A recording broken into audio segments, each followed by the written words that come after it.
News Matt in the building. What's good, y'all? Hope you're having a blessed day. Man, it's been a while since we've done that intro on this channel. But anyways, we got not one, but two important topics to talk about in today's video. That includes Spencer Rattler hiding something and also Alabama's star wide receiver disrespecting Ohio State. I understand we've been talking about Rattler a ton on this channel. Every single time I make a video about him, I'm like, okay, there's nothing else that's going to come out of this. The next thing I know, there's some interesting stuff, and I'm going to bring it to you. Out of everything that's happened to him up to date, what we're going to talk about today is straight up weird. It's really odd. I'll leave it at that. But first things first, we haven't double uploaded in over 2 to 3 months on this channel. So if you guys want to see a double upload, we also haven't set a like goal in a while. Let's get this video to 400 likes in the first 2 hours and we'll double upload. I never set like goals on my videos because I know you guys are going to like it if you enjoy it, but every now and then it's fun to do. 400 likes and we'll do that. Finally, without further ado, let's get into the news. Last week in Oklahoma's game,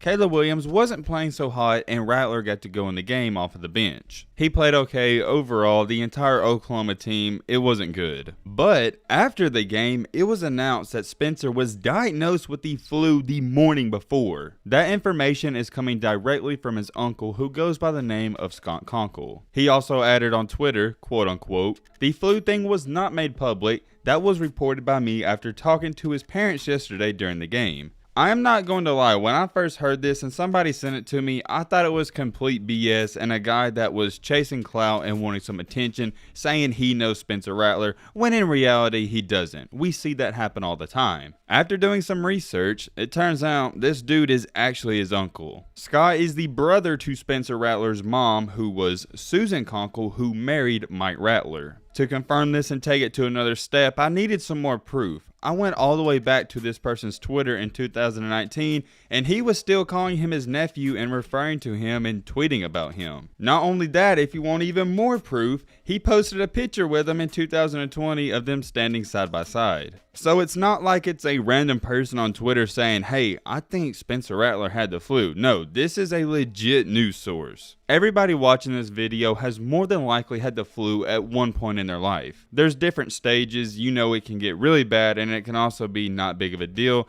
I'm going to say this on a scale of 1 to 10 was probably a 2. It couldn't have been that bad if he suited up. My biggest question, I guess you could say, is if his parents had him take a test and confirm he had the flu, how in the world did he hide this from the coaching staff? And even if he told the coaching staff, why did they let him suit up? The only thing I can assume that would be a rational explanation is he woke up before the game, wasn't feeling too good, called his mom and dad. They told him to take a thermometer test or take his temperature, and he was running probably 100 or 99 or 101, and he was feeling hot. Maybe that's what happened, and he told his mom, "You know what, I'm not feeling too well, but I'm going to suit up anyways. What's it going to hurt?" But even with that being said, I don't understand why he would tell his parents and they could tell his uncle, but he didn't tell the Oklahoma coaching staff. Kind of a fishy and odd situation to me. Let me know what you think happened. Maybe on the flip side, he was like, "You know what, I'm not going to play anyway, so I might as well suit up." Next thing he knows, he's in the game. They said he wasn't feeling 100%. I'm just going to say it. It's still not an excuse. If you're going to suit up and play, you can't use the excuse, "Oh, I'm sick." You're out there, so it can't be that bad. At the end of the day, we never know. We're not in that situation. We don't know how he felt. And Spencer couldn't speak on this or confirm it because he wasn't made available to the media. I don't think the media would have even asked about it. Spencer would have had to say something because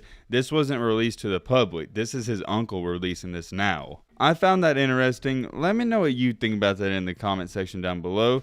Moving on with this video, we gotta talk about Jamison Williams. Jamison Williams is on the come up and he has a similar situation to Joe Burrow. I've actually made a story video on his path and where he is today. If you want to check that out, you can go do so. I posted it roughly a month ago. If you don't want to check it out, to make an extremely long story short, he went to Ohio State, was a big time recruit. He didn't get to play a lot because they have a lot of great receivers, so he transferred to Alabama and he is balling out in this current moment. He already has over 1,000 yards and Alabama's going to play 3 and maybe 4 more games. That's assuming they beat Arkansas and Auburn. I'm going to go on a limb here and say they notch out those wins. Everything has been great for him so far. When he left Ohio State, they wasn't mad about it. Their fans were rooting for him and hoping he'd get a better opportunity. There was no bad blood. I'm not the biggest Ohio State fan. I will stick up for him on this. They were rooting for this man and hoping he'd see a lot of success. On the other hand, Jamison Williams does not think the same. There's bad blood according to him. Recently, he went live on Instagram and said, "Ohio State fans be tripping.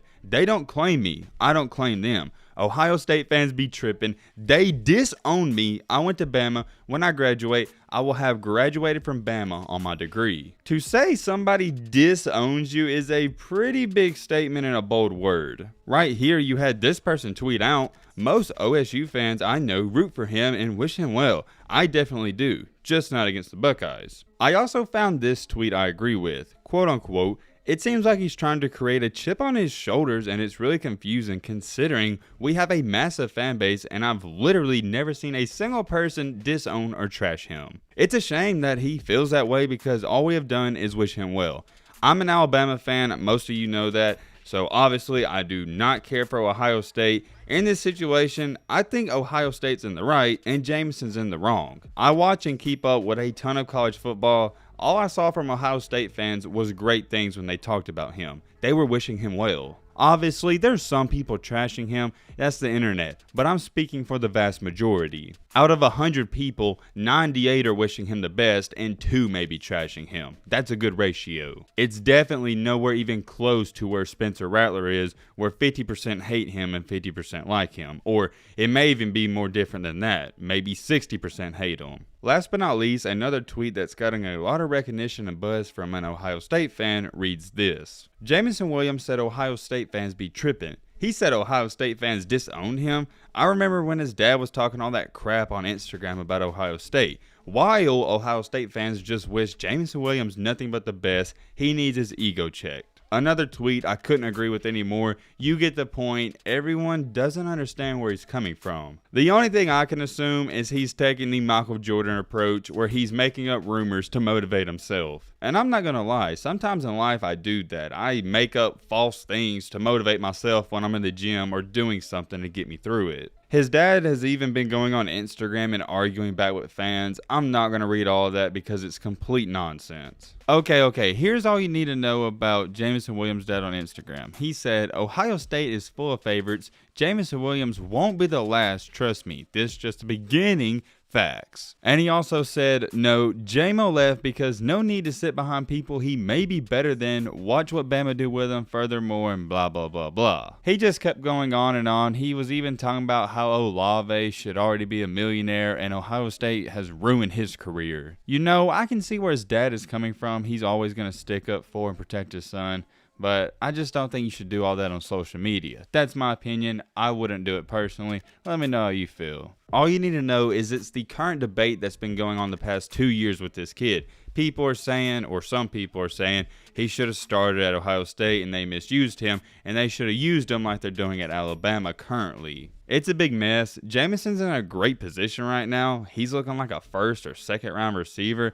I don't know why he'd go online and mess it up at all or say those things. You can feel how you want, but one of the most dangerous things you can do is put your feelings on the internet. Nothing good's going to come out of it. If I had to talk to Jamison, here's what I'd ask him. What did saying those things about Ohio State do good for you? Nothing at all. As an Alabama fan and as a person overall, I don't like how he's disrespecting Ohio State when they were great to him. I understand you thought you should have played and the coaches weren't playing you a lot. There may be some bad blood there, but I'm talking about the fan base who you're calling out. No, that's too far. That's my take on that situation. Let me know how you feel about it in the comment section down below. But yeah, with all that being said, that's going to wrap up this video. Hope you guys enjoyed. Hope you guys learned something. Like I said, if we get 400 likes in the first 2 hours, we'll double upload tonight. And yeah, smash the like button, subscribe if you're new, do all that nice stuff. I'm out, y'all. Let's be great. Peace.